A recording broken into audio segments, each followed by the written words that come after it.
Shalom bien-aimés dans le Seigneur Jésus-Christ.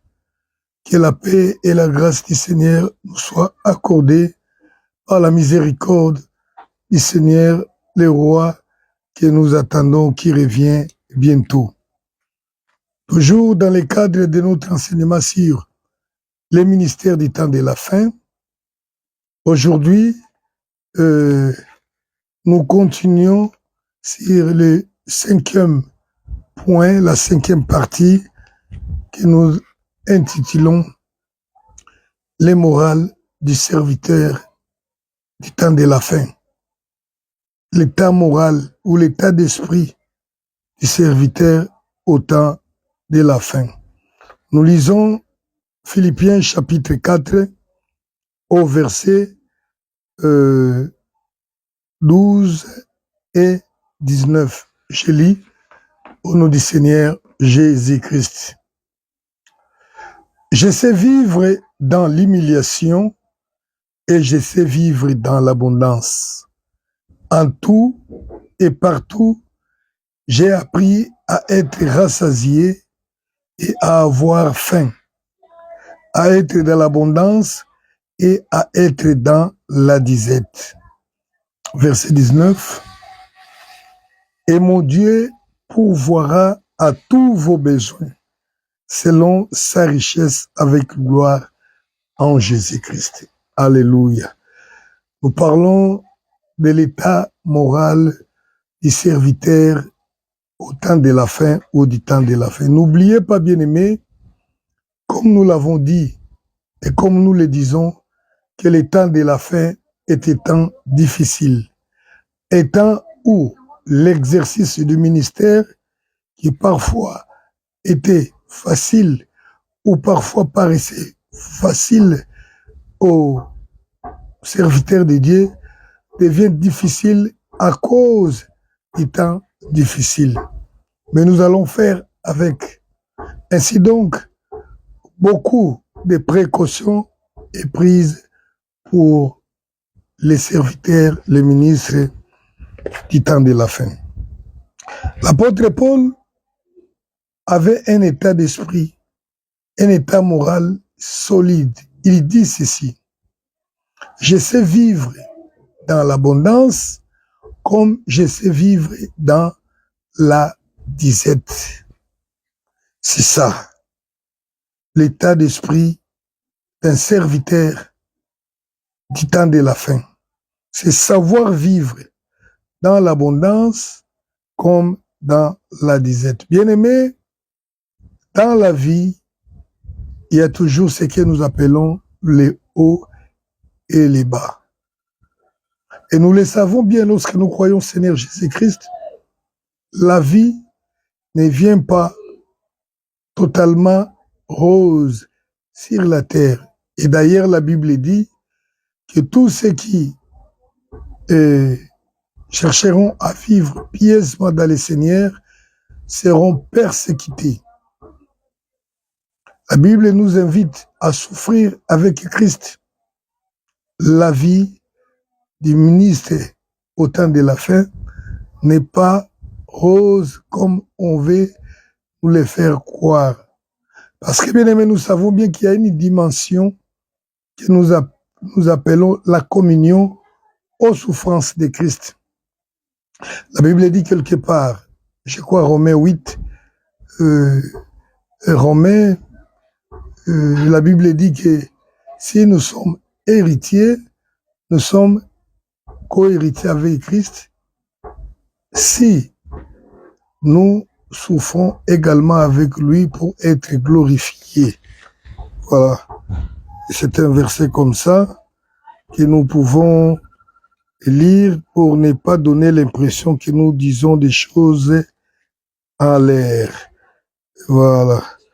J'ai dit Romains chapitre 8 verset 17. Or, si nous sommes enfants, nous sommes aussi héritiers de Dieu et co-héritiers de Christ, si toutefois nous souffrons avec lui afin d'être glorifiés avec lui. Donc je suis en train de dire que ça doit arriver que la vie d'un enfant de Dieu, à un certain moment, puisse connaître des situations difficiles. S'il n'était pas ainsi, bien aimé, l'apôtre Paul ne le dirait pas. Voilà pourquoi il dit, je sais vivre dans l'abondance comme dans la disette. Bien aimé, dans l'abondance, un serviteur de Dieu au temps de la fin doit vivre comme un homme désintéressé, un homme effacé. C'est pas que parce que le Seigneur m'a béni et que j'ai un peu d'argent que je dois maintenant mener une vie d'extravagance. Non. Un homme de Dieu doit savoir vivre dans la simplicité. L'abondance, selon Dieu, est là pour que nous ayons de quoi subvenir aux besoins de ceux qui en manquent ou à l'œuvre de Dieu.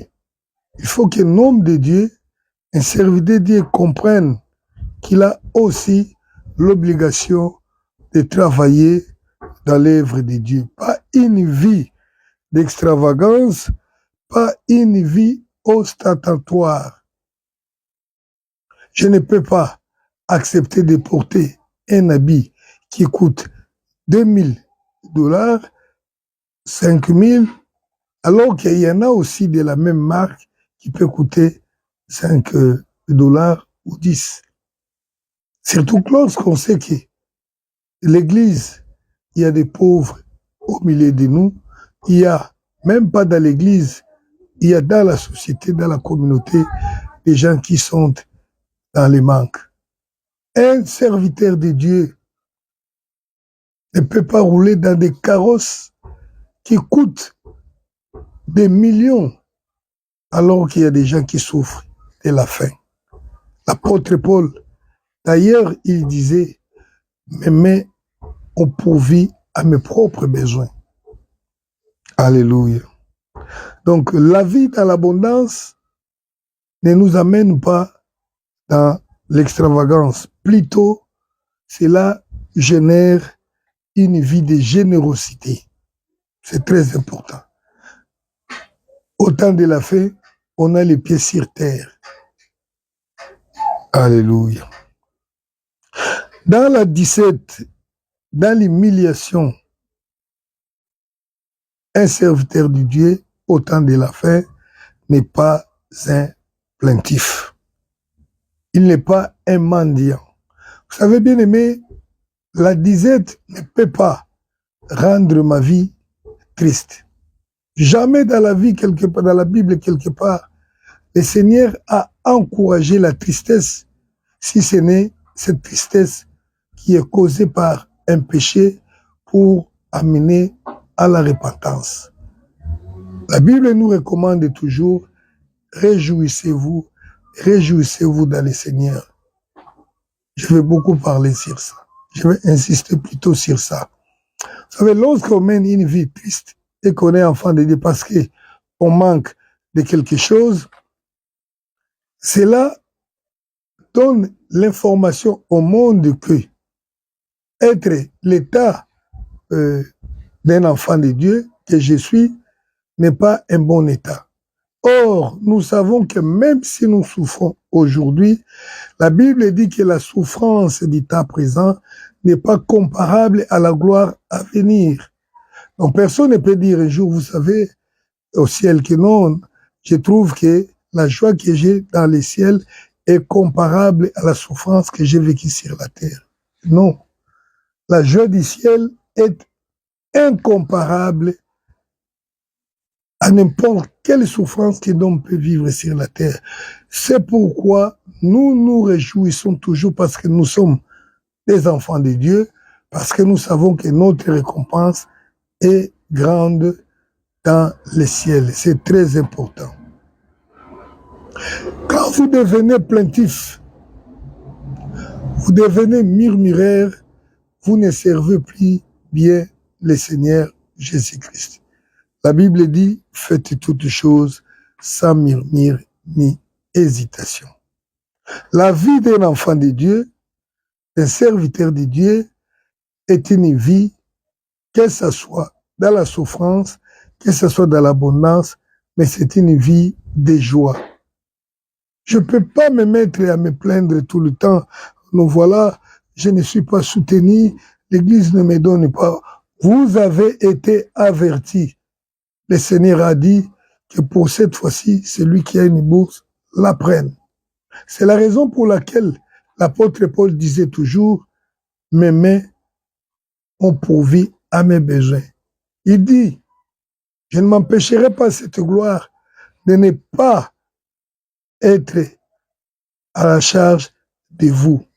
Mes mains ont travaillé. Cela ne dit pas que le serviteur de Dieu n'a pas droit, mais le serviteur de Dieu se retrouvera dans une assemblée où les gens sont vraiment égoïstes, où les gens n'aiment pas nourrir, n'aiment pas soutenir. Il ne faut pas devenir plaintif. Parce que la Bible dit, le royaume de Dieu, ce n'est pas les manger ni les boire. Le royaume de Dieu, c'est la justice, la paix et la joie dans le Saint-Esprit. Alléluia. Lorsque on est plaintif, on risque de maudire Dieu, de dire le mal de Dieu. Et même lorsqu'on se plaint, on va se retrouver devant les païens qui ne feront plus l'importance d'être chrétien ou de servir Dieu. Alléluia. Voilà pourquoi l'apôtre Paul dit que moi, je sais vivre dans l'abondance comme dans l'humiliation ou dans les manques. Le diable sait, la personne qui est plaintif, c'est une personne vulnérable qui devient une cible pour l'ennemi. Pourquoi? Parce que le ministère n'est pas un sujet de richesse. Ce n'est pas le ministère qui est censé procurer du pain aux serviteurs de Dieu. Je voulais dire la richesse aux serviteurs de Dieu. Je suis en train de dire que le ministère n'est pas un business, mais c'est vrai, une vocation, un sacrifice. Vous pouvez être rempli d'onction du Seigneur, cependant, vous êtes dans le manque. Nous voyons bien ce qui s'est passé avec le Seigneur Jésus-Christ. La Bible dit qu'il était rempli d'onction, rempli du Saint-Esprit dans le désert, mais le diable est venu le tenter en lui suggérant de changer la pierre en pain. Alors, lorsqu'on est plaintif, lorsqu'on est toujours quelqu'un qui ne sait pas qu'on doit supporter les manques et certains biens terrestres, le diable viendra vous tenter pour que le ministère soit changé en business. C'est-à-dire que vous allez commencer soit à monnayer l'onction de Dieu pour pouvoir nourrir votre famille ou nourrir votre ventre. Alors, quelqu'un qui sait que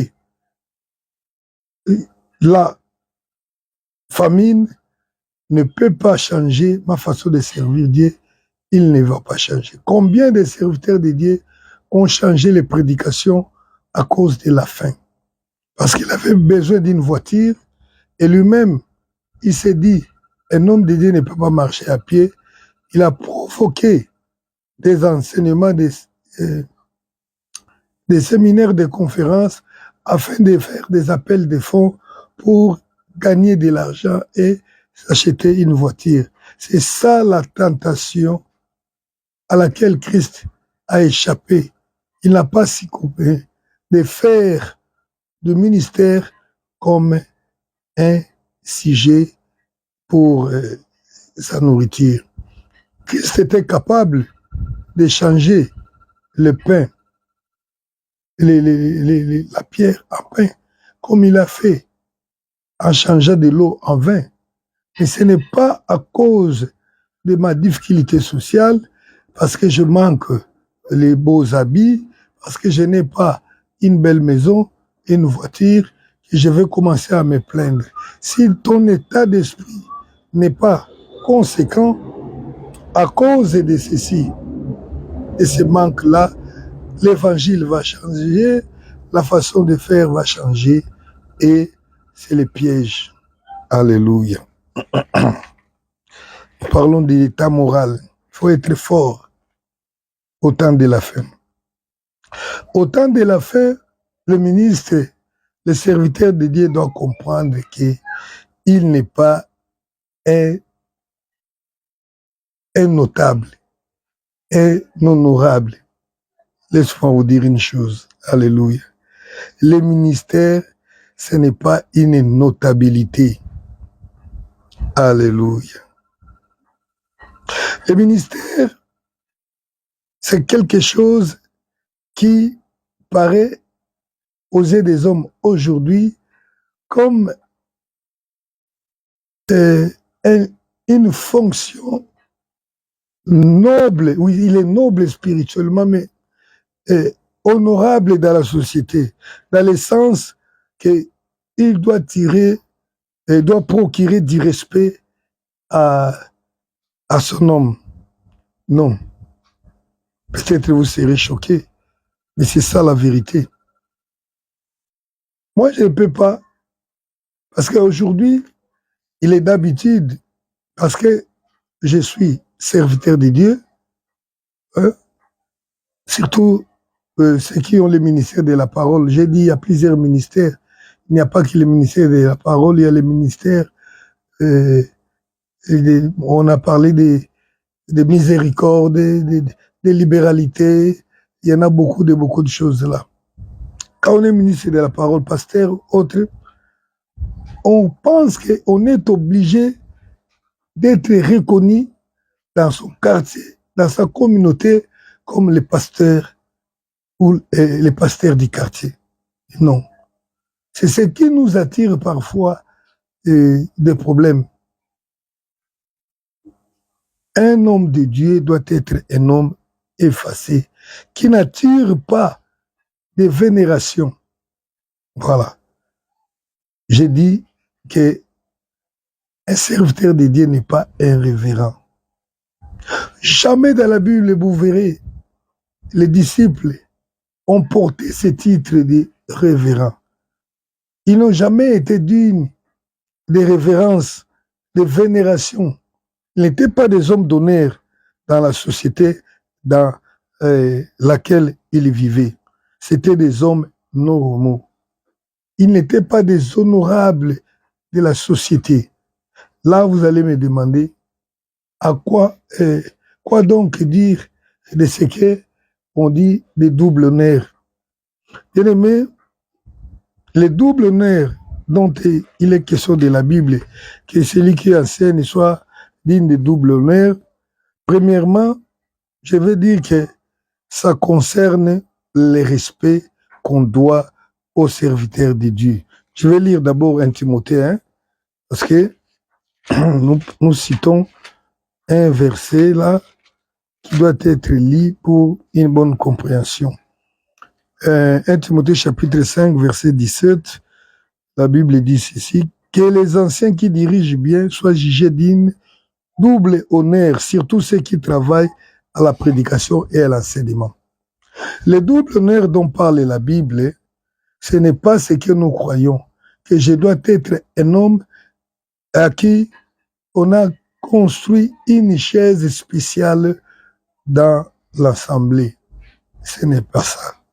Que je suis une personne à qui on doit c'est qui, je ne sais pas, qu'est-ce que je dois dire, quelqu'un pour qui on doit étaler les habits, les pagnes, pour qu'il passe là-dessus. Non. Et généralement, les gens succombent dans cette tentation-là. On vous dit, voilà, vous savez que le cheval sur lequel, l'âne sur lequel le Seigneur était monté, a marché sur les pagnes qu'on avait étalées. Et étant serviteurs de Dieu, nous portons Christ dans nous, nous pouvons aussi marcher sur nos bien-aimés, ça c'est chasser les honneurs de la part des hommes. Alléluia.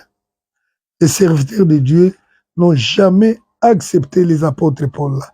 Même lorsqu'ils ont accompli les miracles, ils ont refusé d'être loués à cause de ça. Les doubles honneurs dont parle la Bible, c'est quoi? D'abord, c'est le respect. Et là, j'aimerais que nous mettions d'accord sur un point. Lorsque la Bible parle des parents, où l'on dit enfant, honore ton père et ta mère, est-ce que cela dit que nous puissions nous agenouiller devant eux, que nous puissions les appeler les révérends? Non. C'est tout simplement ce que la Bible nous demande, c'est le respect. La Bible demande le respect à nos conducteurs dans nos assemblées. Et le deuxième point, le deuxième honneur dont il est question, ça consiste pas au salaire. Alléluia. Je crois bien que c'est bien écrit là, verset 18, car l'Écriture dit, tu ne muselleras point le blé quand il foule les grains, et l'ouvrier mérite son salaire. L'ouvrier mérite son salaire, mais nous travaillons dans des conditions où les gens qui sont censés vous donner ce salaire peuvent vous dire que non, nous ne voulons pas te donner parce que tu es ceci, cela, et parce que ceci, cela, parce qu'ils sont cruels. N'oubliez pas que ce sont les caractéristiques des gens du temps de la fin, les égoïstes. Alors, je dois supporter. Mais du moins, la Bible reconnaît cette double honneur, le respect. Et j'ai dit même un grand respect, car selon Hébreux chapitre 13, verset 17, on dit que nous ayons un respect, de la déférence, donc un grand respect avec ceux qui nous enseignent la parole de Dieu. Mais ce n'est pas que nous soyons considérés comme les gens qui ont des immunités dans la société, comme les parlementaires, comme les ministres du monde, parce que cela ne ressemble pas aux serviteurs de Dieu et que nous devons ressembler Christ. Christ lui-même sur la terre, la Bible dit, il n'avait même pas un aspect. Ésaïe chapitre 53. Christ lui-même n'avait rien qui puisse. Ésaïe 53, verset 1 à 3. Voilà. Je lis. Qui a crié à ce qui nous était annoncé? Qui a reconnu les bras de l'Éternel? Il s'est élevé devant lui comme une faible plante, comme un rejeton qui sort d'une terre desséchée. Vous savez, un rejeton, c'est cette petite plante qui pousse quand on a coupé un arbre. Et généralement, une plante pareille qui pousse lorsqu'on a coupé un arbre, personne ne fait cas de lui. Personne ne fait attention de cette plante-là, de la plante-là. Elle est petite aux yeux des hommes, on la trouve même inoffensive, on ne s'occupe pas d'elle. Mais les rejetons-là deviendra un jour un grand arbre. La Bible dit que Christ était comme une plante, comme un rejeton qui sort d'un arbre. Il n'avait ni beauté, ni éclat pour attirer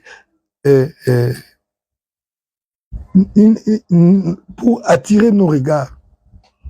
Imaginez-vous les serviteurs que nous avons aujourd'hui qui ont dans la tête l'esprit d'apparat, qui veulent paraître élégants, qui se font maquiller lorsqu'il faut passer à la télé, lorsqu'il faut se tenir devant les hommes. Ils font des maquillages. Tout simplement pourquoi? Parce qu'il veut paraître beau. La Bible dit que Christ n'avait aucun éclat, rien de beauté qui puisse tirer le regard des hommes. C'est comme ça un serviteur de Dieu doit être. C'est un homme normal. Il était un homme, la Bible dit, et son aspect n'avait rien pour nous plaire. Il n'avait rien de spécial. C'est Christ avait un aspect qui pouvait manifester ce qu'il était comme ça sur la terre. Je ne pense même pas que Judas aurait besoin d'aller, même ceux qui cherchaient à l'arrêter, auraient besoin d'une personne pour leur montrer Christ. L'argent que Judas avait pris, c'était juste pour montrer aux gens que voilà le Messie que vous cherchez. Parce qu'il n'était pas différent de ceux qui vivaient avec lui. Il ne portait pas une croix pour que les gens voient que c'est lui. Il ne portait pas un col spécial pastoral. Il ne portait pas un uniforme. Il n'avait pas un costume particulier. Même dans sa façon d'être avec les disciples, il n'avait pas une chaise spéciale. S'il avait même une église, je ne pense pas qu'il aurait eu une chaise spéciale pour lui. Donc il faut avoir en tête cet esprit-là de simplicité, de ne pas chercher les honneurs. Vous savez, quand on n'est pas, on se présente devant les hommes, il faut avoir l'humilité de se présenter comme tel. Non pas avec les titres. Je suis pasteur, je suis docteur. Cela paraît comme une trafic d'influence. C'est juste pour intimider les gens, pour pouvoir paraître exceptionnel. Alléluia. Oui, nous savons une chose, que lorsque Christ paraîtra, ça sera autre chose. Les ministres de Dieu, en réalité, ce ne sont pas les honorables, mais ce sont des hommes rejetés de la société. 1 Corinthiens, chapitre 4, verset 9, que nous allons lire rapidement. C'est l'apôtre Paul qui est en train de dire. 1 Corinthiens, chapitre 4, verset 9. L'apôtre Paul, je l'ai dit, c'est celui que Dieu a établi pour être le docteur de l'Église. J'aime beaucoup lire et parler de lui. Alléluia. Il dit ceci. Car Dieu, il me semble, il a fait de nous apôtres, les derniers des hommes. L'apôtre Paul est en train de parler au pluriel. Dieu a fait de nous les apôtres, les derniers des hommes, des condamnés à mort. Puisque nous avons été un spectacle au monde, aux anges et aux hommes. Nous sommes fous à cause de vous, que vous êtes sages en Christ. Alléluia. Il a montré, il a dit, nous sommes les derniers des hommes. Alléluia. Au verset 13, il dit, nous sommes devenus comme les balayeurs du monde, les rébis de tous jusqu'à maintenant. Mais aujourd'hui, les serviteurs de Dieu veulent se comparer aux ministres. Ils sont des honorables, les notables, les gens qui veulent, lorsqu'on veut parler de la Constitution, qu'ils soient là. Les gens qui veulent, lorsqu'on veut parler du gouvernement, qu'ils soient là. Les gens qui veulent, lorsqu'on veut parler des élections, qu'ils soient consultés aussi. Les gens qui veulent être déjà importants dans la société. Alors que l'apôtre Paul lui dit que nous sommes comme les balayeurs, bien-aimés. Qui est cette personne qui peut balayer et puis prendre les balayeurs là, les venir les déposer sur la table ou les mettre à table. Nous sommes des gens qui doivent vivre à côté, comme vivait Jean-Baptiste. Voilà pourquoi la Bible dit que depuis Jean-Baptiste, le royaume des cieux est forcé. Ce sont les violents qui entrent. Ce sont les violents qui vont accepter de telles conditions-là. Donc, un homme de Dieu doit avoir un moral bien bâti pour comprendre qu'il n'est pas un honorable, qu'il est un homme normal de la société, qui ne va pas chercher à se faire voir ou à se faire entendre. Nous sommes là, l'apôtre Paul dit que nous sommes pauvres, mais nous enrichissons. Voyez les contrastes. Nous sommes pauvres, mais nous enrichissons. Alléluia. Même nous-mêmes, nous vivons comme tout le monde.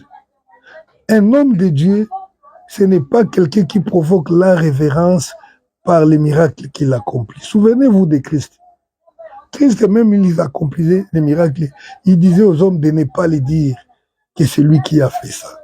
Ça aussi, c'est un enseignement que nous devons comprendre. On n'est pas censé donner une impression qu'on est grand devant les hommes.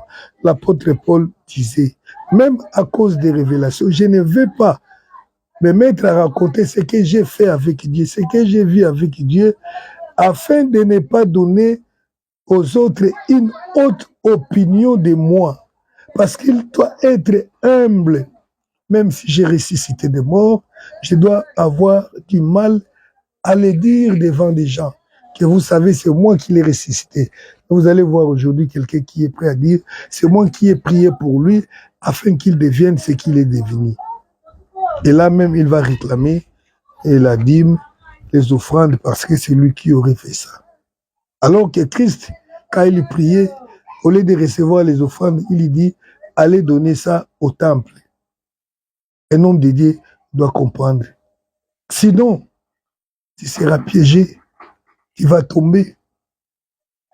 Il y a des ceux-là qui ont été envoûtés par l'argent, qu'ils ont reçu, comme ce qui s'était passé avec les serviteurs d'Élisée Géasi. Un homme de Dieu est un homme qui a un moral, qui comprend qu'il est un homme simple. Il n'est pas emballé dans les choses du monde pour penser que moi, je suis comparable au ministre du monde. Que le Seigneur nous bénisse.